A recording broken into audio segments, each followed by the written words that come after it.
Assalamu alaykoum. Est-ce que tu te sens parfois en colère sans raison claire? Est-ce que tu remets ta prière à plus tard, encore et encore?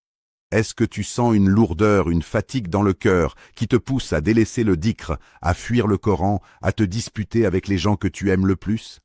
Est-ce que tu te surprends parfois à faire des choses que tu sais être mauvaises sans même savoir pourquoi tu les fais? Wallahi, ce ne sont pas des coïncidences. Il y a des signes précis, des signes que les savants ont identifiés depuis des siècles à partir du Coran et de la Sunna, qui montrent que le shaitan est en train de jouer avec toi. Et le plus dangereux dans tout cela, c'est que la majorité des gens ne savent même pas qu'ils sont attaqués. Ils pensent que c'est juste le stress, juste une mauvaise journée, juste leur caractère, juste la fatigue. Non. Aujourd'hui, je vais te donner les signes clairs, un par un, avec les preuves du Coran et de la Sunna, pour que tu puisses reconnaître quand c'est lui qui agit, et surtout, comment fermer la porte avant qu'il n'entre chez toi. Numéro 1. Il t'éloigne du dhikr et de la prière. Petit à petit. Le shaitan ne vient jamais en disant « abandonne la prière complètement ». Non. Il est plus intelligent que ça. Il vient par étapes. Il commence par te chuchoter. Tu prieras après. Finis ce que tu regardes. Puis, tu rattraperas plus tard. Puis la prière devient une corvée, quelque chose que tu fais à la dernière minute, en vitesse, sans présence du cœur. Allah Azza wa Jal dit dans le Coran, dans la sourate Al-Ma'arij, et qui sont assidus dans leur salat. C'est-à-dire que la marque du croyant sincère, c'est la régularité et la présence dans sa prière, pas juste l'accomplir mécaniquement. Et le prophète sallallahu alayhi wa sallam a dit, dans un hadith authentique rapporté par l'imam Muslim, « Le shaitan vient à l'un de vous pendant sa prière et lui chuchote jusqu'à ce qu'il ne sache plus combien de rak'a il a prié. Donc, ahri. Si tu remarques que tu oublies systématiquement combien de rak'a tu as fait, que ton esprit part dans toutes les directions pendant la salate, que tu retardes la prière sans raison valable, ce n'est pas juste de la distraction. C'est une attaque ciblée. Le shaitan sait que la prière est le pilier qui te connecte à Allah, donc c'est sa cible numéro 1.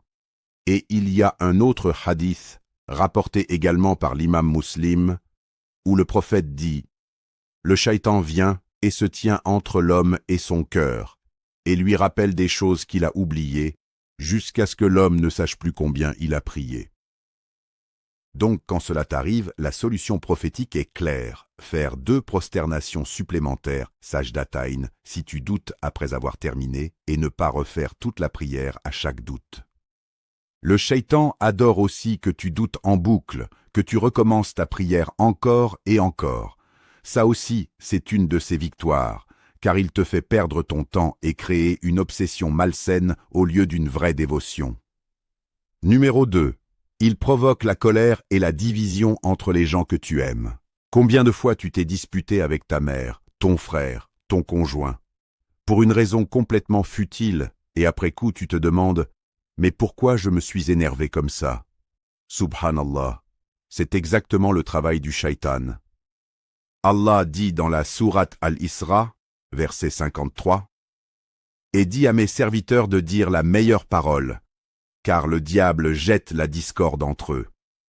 Le diable est certes pour l'homme un ennemi déclaré. » Tu vois, Allah, lui-même nous avertit, c'est le shaitan qui sème la zizanie.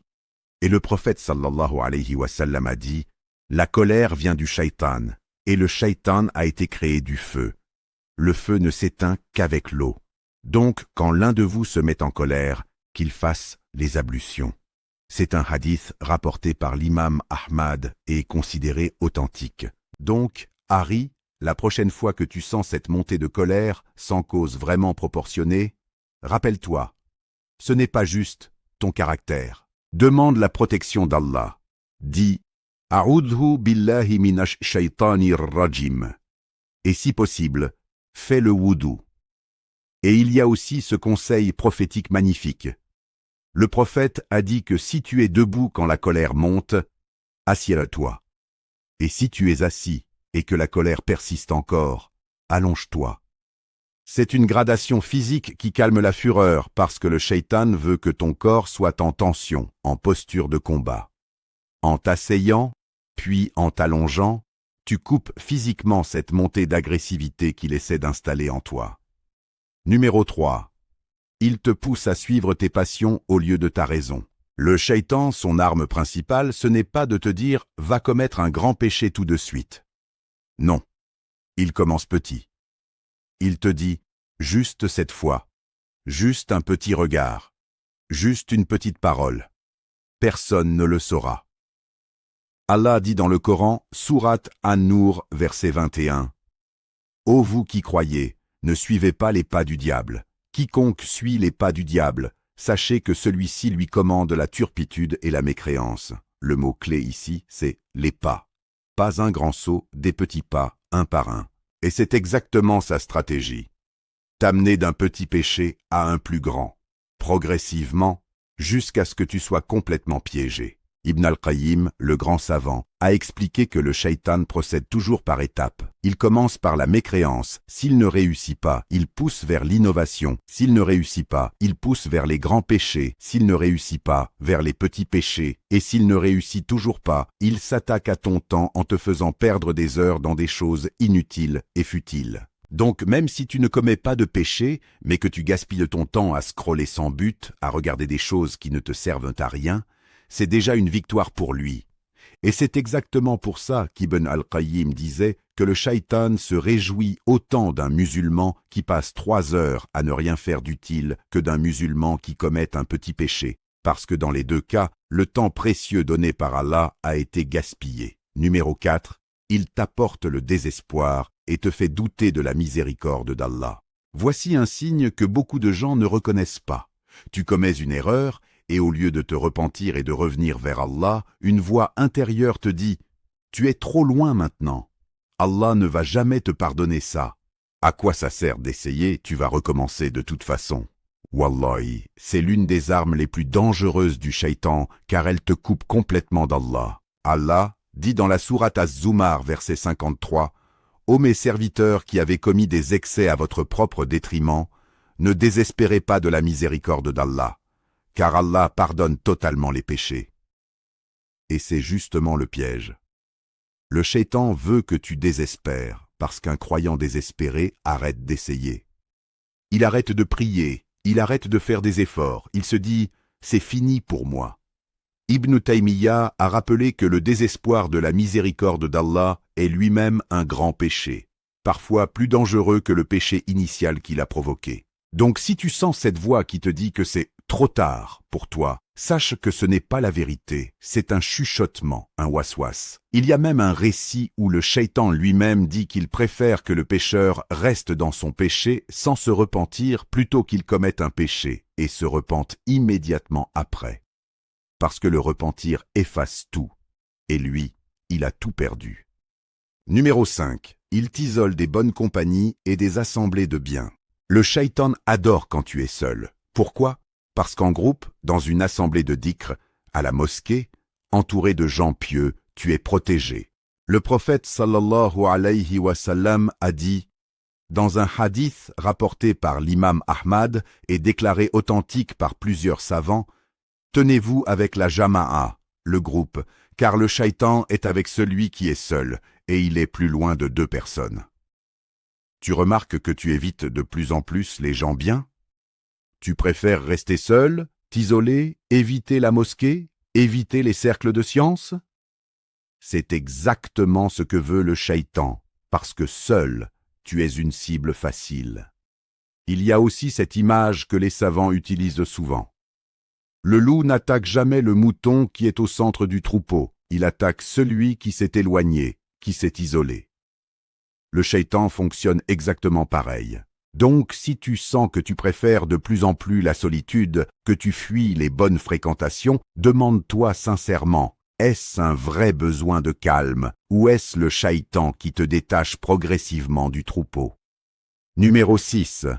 Il embellit le péché à tes yeux et le fait paraître insignifiant. C'est un mécanisme que le Coran décrit explicitement. Allah dit dans la sourate Al-Anfal, verset 48, « Et le diable embellit pour eux leurs actions. » Et dans la sourate An-Nahl, verset 63, « Le shaitan est leur allié aujourd'hui.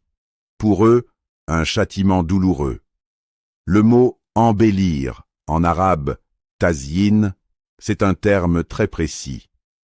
Ça veut dire que le shaitan ne te montre pas le péché comme il est réellement. Il le maquille, il le présente sous son meilleur jour. Le mensonge devient juste un petit arrangement. La médisance devient juste donner mon avis. Regarder ce qui est haram devient juste de la curiosité, ça ne fait de mal à personne. Et c'est exactement cette technique de minimisation qui fait que des gens commettent des péchés en pensant sincèrement que ce n'est pas grave. Harry, voici un signe clair. Quand tu commences à justifier dans ta tête, à chercher des excuses sophistiquées pour un acte que tu sais, au fond, être interdit, c'est le shaitan en train de t'embellir le péché. Le vrai croyant ne cherche pas des excuses pour pécher, il cherche des excuses pour éviter le péché. Numéro 7, il sème le doute, waswas, dans les actes d'adoration eux-mêmes. C'est un point très important parce que beaucoup de gens souffrent de ça sans le savoir. Le doute obsessionnel pendant le voodoo, pendant la prière, pendant les ablutions rituelles. Est-ce que j'ai vraiment fait mon voodoo correctement? Est-ce que j'ai vraiment dit l'intention? Est-ce que ma prière est valide? Et la personne recommence, encore, et encore, et encore. C'est exactement ce que le prophète sallallahu alayhi wa sallam a identifié dans un hadith rapporté par l'imam Muslim, où un homme s'est plaint au prophète qu'il sentait quelque chose dans sa prière et se demandait s'il avait rompu son voudou. Le prophète lui a répondu qu'il ne quitte pas sa prière jusqu'à ce qu'il entende un son ou sente une odeur. C'est-à-dire, ne te base pas sur le doute, base-toi sur la certitude. Si tu n'es pas sûr à 100%, considère que c'est valide et continue. Le shaitan veut t'enfermer dans un cercle de doute infini pour que l'adoration devienne une souffrance plutôt qu'une source de paix. Donc, Harry, si tu te reconnais dans ce schéma, refaire le wudu plusieurs fois, refaire la prière plusieurs fois par doute excessif, sache que ce n'est pas de la piété, c'est une attaque, et la solution est d'ignorer fermement ces doutes répétitifs. Numéro 8. Il te fait remettre à demain tout ce qui est bien, la procrastination spirituelle. Je vais me repentir bientôt. Je vais commencer à porter le hijab après ce mariage-là. Je vais arrêter cette mauvaise habitude le mois prochain. Je commencerai à prier régulièrement après le Ramadan. Harry, c'est un piège extrêmement répandu et extrêmement dangereux. Le prophète sallallahu alayhi wa sallam a dit, dans un hadith rapporté par l'imam At-Tirmidhi, « Dépêche-toi de faire de bonnes actions avant que ne survienne cette chose. » Et il a mentionné parmi elles la mort soudaine, qui peut arriver à n'importe quel moment. Le shaitan sait qu'il ne peut pas toujours t'empêcher de faire le bien, alors il te fait simplement le repousser, encore et encore, jusqu'à ce que la mort arrive avant que tu n'aies eu le temps de le faire. C'est une stratégie patiente, silencieuse, mais terriblement efficace. Pose-toi la question honnêtement. Combien de bonnes résolutions tu as remises à plus tard depuis des années? C'est le signe d'une attaque lente, qui ne se voit pas tout de suite, mais qui te coûte des années entières de ta vie. Maintenant, il y a un point que je veux vraiment approfondir, car beaucoup de gens confondent deux choses complètement différentes. Le waswas, le chuchotement, la tentation, et le péché lui-même. Certains disent « Si j'ai eu une pensée mauvaise, je suis déjà coupable ». Et ce n'est pas vrai. Le prophète sallallahu alayhi wa sallam a dit, dans un hadith rapporté par l'imam Bukhari et l'imam Muslim, « Allah a dit, quand mon serviteur a l'intention de faire une mauvaise action, ne l'inscrivez pas contre lui jusqu'à ce qu'il l'accomplisse. » C'est-à-dire que la simple pensée, le simple chuchotement qui te traverse l'esprit, venant du shaitan, n'est pas comptabilisé comme un péché. Ce qui compte, c'est ce que tu fais avec cette pensée. Est-ce que tu la repousses? Est-ce que tu demandes la protection d'Allah? Ou est-ce que tu t'y accroches et tu la transformes en action? Et voici une analogie que j'aime utiliser. Imagine que tu es chez toi et qu'un inconnu toque à ta porte à répétition en essayant de te convaincre de le laisser entrer. Tu n'es pas responsable du fait qu'il toque. Tu n'es coupable que si tu décides de lui ouvrir la porte et de le laisser entrer chez toi. Le shaitan, c'est exactement ça. Il toque, il chuchote, il insiste. mais c'est toi qui décides d'ouvrir la porte ou pas. Les compagnons eux-mêmes sont venus voir le prophète sallallahu alayhi wa sallam et lui ont dit, comme rapporté dans un hadith authentique de Muslim, « Certains d'entre nous ont des pensées tellement horribles dans la tête qu'ils préféreraient être réduits en cendres plutôt que de les exprimer. » Et le prophète a répondu, « C'est cela la foi claire. » Pourquoi? Parce que le fait même que cette pensée te dérange, que tu la combats, que tu ne veux pas la suivre, c'est une preuve de ta foi, pas une preuve de ta faiblesse. Donc, Harry, si tu as des pensées intrusives, mauvaises, qui te font peur, ne désespère pas. Ça ne te rend pas mécréant. Ça te rend humain, attaqué comme tout le monde l'est. Ce qui compte, c'est ta réaction. Et un autre point important, certains disent, le shaitan ne peut rien faire contre les croyants forts. Et ce n'est pas tout à fait exact.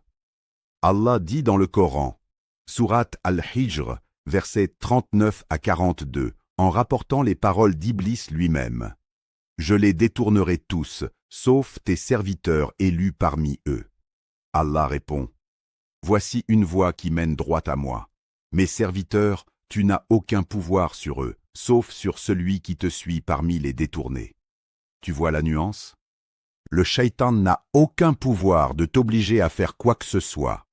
Il chuchote, il embellit, il insiste, mais le choix final est toujours le tien, par la volonté d'Allah.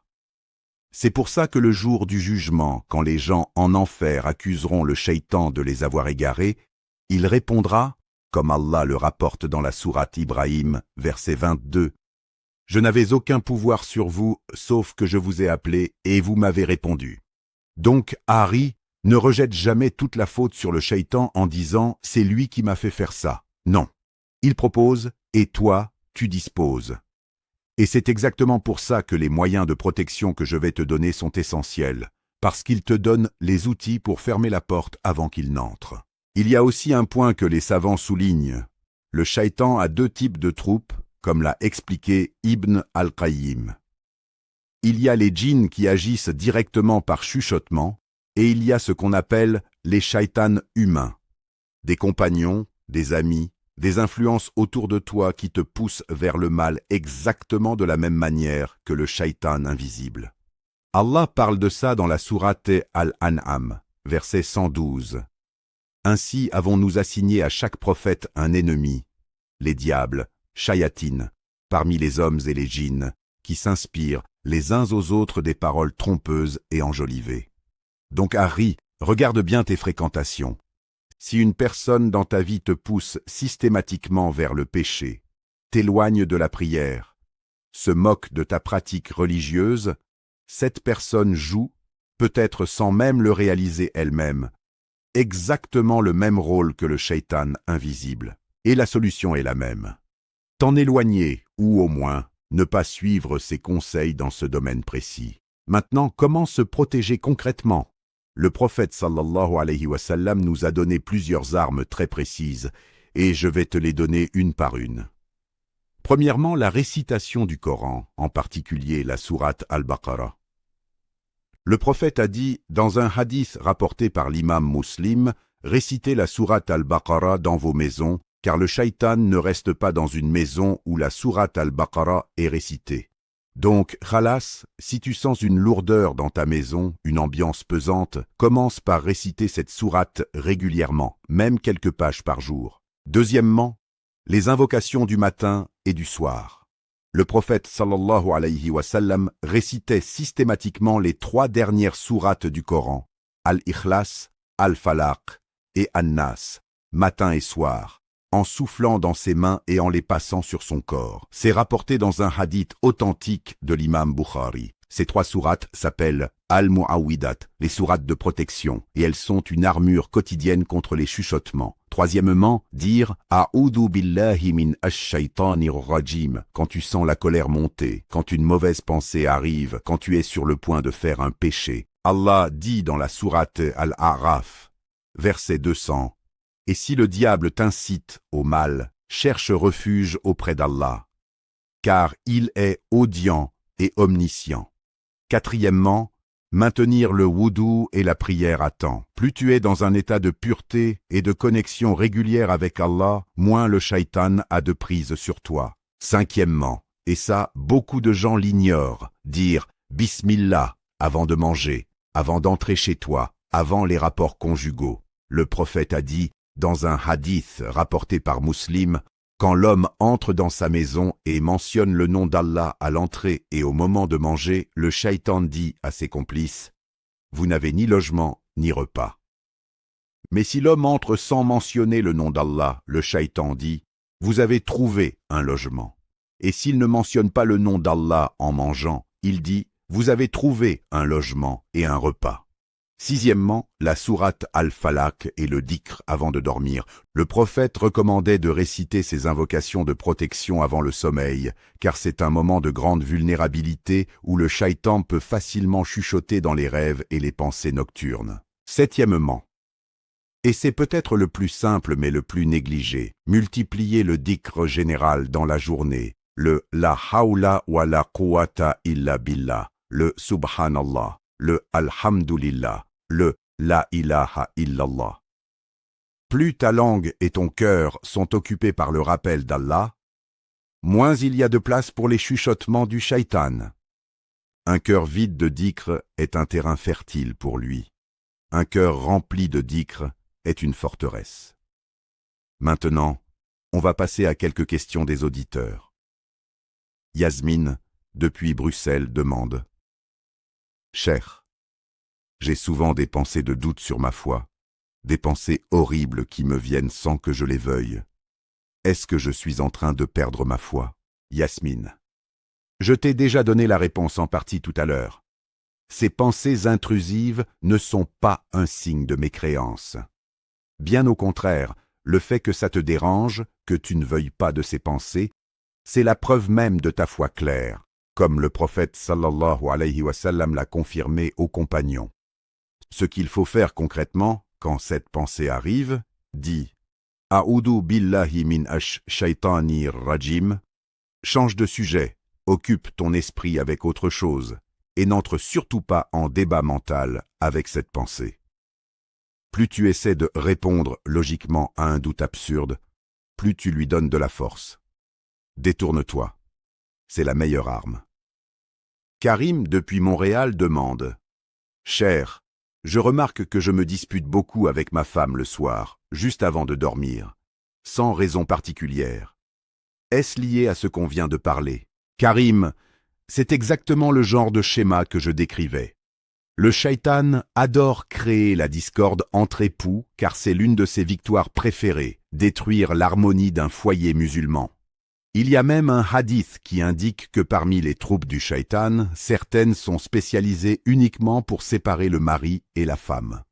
Ma recommandation concrète, avant de dormir, faites les invocations du soir ensemble si possible, évitez les discussions sérieuses ou les reproches tard le soir quand vous êtes fatigués tous les deux. Et si une dispute commence à monter, l'un de vous deux doit faire le wudu, comme l'a enseigné le prophète sallallahu alayhi wa sallam pour calmer la colère.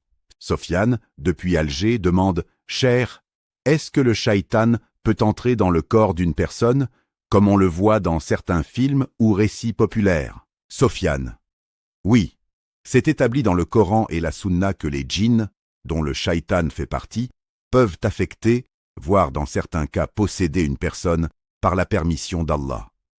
Allah dit dans la sourate Al-Baqarah, verset 275, en parlant de celui qui pratique l'usure, « Comme se tient celui que le shaitan a frappé d'une attaque qui l'a hébété. » Mais attention, Ahri, ce n'est pas la norme, ce n'est pas ce qui arrive à tout le monde, et ce n'est certainement pas une excuse pour tout péché. La majorité des attaques du shaitan dont on parle aujourd'hui sont des chuchotements, des incitations, pas des possessions physiques. Donc avant de penser à une possession, il faut d'abord vérifier les bases. Est-ce que tu pries? Est-ce que tu fais le dhikr? Est-ce que tu évites les péchés? Souvent, les gens cherchent une explication surnaturelle, alors que le problème vient simplement d'un éloignement de la pratique religieuse de base. Amina, depuis Lyon, demande « Cher, je sens que je n'arrive plus à pleurer pendant la prière. je n'arrive plus à ressentir l'émotion que je ressentais avant.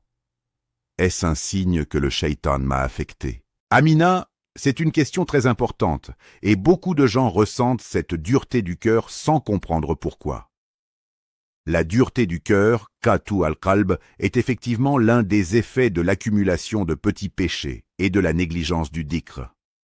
Allah dit dans le Coran, Sourate al-Mutaffifin, verset 14. Mais non, ce qu'ils ont accompli couvre leur cœur comme une rouille. Chaque péché, même petit, laisse une tache sur le cœur, et avec le temps, ces taches s'accumulent jusqu'à ce que le cœur devienne complètement dur. La solution n'est pas magique, c'est revenir progressivement au dhikr, écouter le Coran avec réflexion, fréquenter les gens pieux, et surtout, ne pas désespérer si l'émotion ne revient pas tout de suite. La sincérité dans l'action compte plus que l'émotion ressentie sur le moment. Younes, depuis Casablanca, demande « Cher, j'ai vu des vidéos sur Internet qui donnent des méthodes très étranges pour se protéger du mauvais œil et du shaitan. Des rituels, des objets, des amulettes. Est-ce que c'est permis en islam ?» Younes, c'est une excellente question, et c'est même un piège dans lequel beaucoup de gens tombent en cherchant une protection. Attention, tout ce qui n'est pas tiré du Coran et de la Sunna authentique, amulettes, fils noués, objets protecteurs, n'a aucune base religieuse, et certains de ces actes peuvent même relever du shirk, c'est-à-dire de l'association à Allah parce qu'ils donnent un pouvoir de protection à un objet alors que seul Allah protège véritablement. Le prophète sallallahu alayhi wa sallam a dit, dans un hadith rapporté par l'imam Ahmad, « Quiconque porte une amulette a commis du shirk ». Donc la vraie protection, la protection authentique et garantie, c'est exactement ce qu'on a mentionné, le Coran, le dhikr prophétique, les invocations transmises par le prophète lui-même. Pas d'objets, pas de rituels inventés, pas de pratiques douteuses.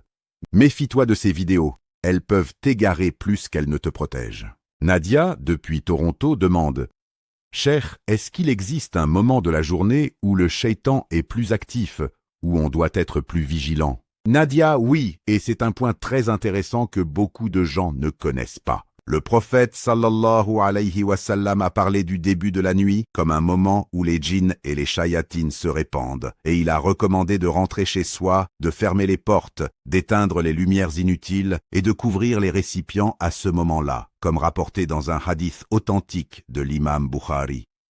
Quand la nuit tombe, ou quand le soir arrive, gardez vos enfants chez vous, car les djinns se répandent à ce moment-là.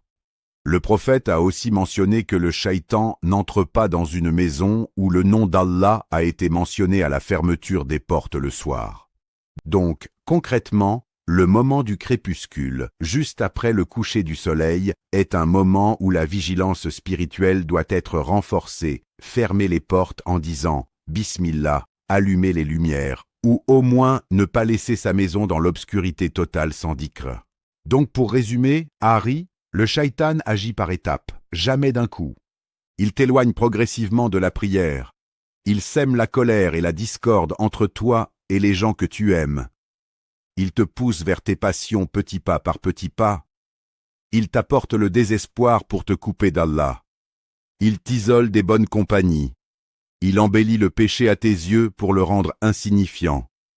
Il sème le doute obsessionnel même dans tes actes d'adoration. Et il te fait repousser indéfiniment tout ce qui est bien. Mais rappelle-toi toujours ceci. Il n'a aucun pouvoir réel sur toi sans ta propre permission. Les pensées qu'il t'envoie ne sont pas des péchés tant que tu ne les transformes pas en actes. Et les armes pour te protéger sont claires et accessibles. Le Coran, le dhikr, le wudu, la prière à temps, le rappel constant du nom d'Allah dans ta vie quotidienne et le choix de tes fréquentations. Ne laisse jamais ces chuchotements te faire désespérer de la miséricorde d'Allah, sa porte est toujours ouverte, peu importe où tu en es. Et Allah Azza wa Jal sait mieux.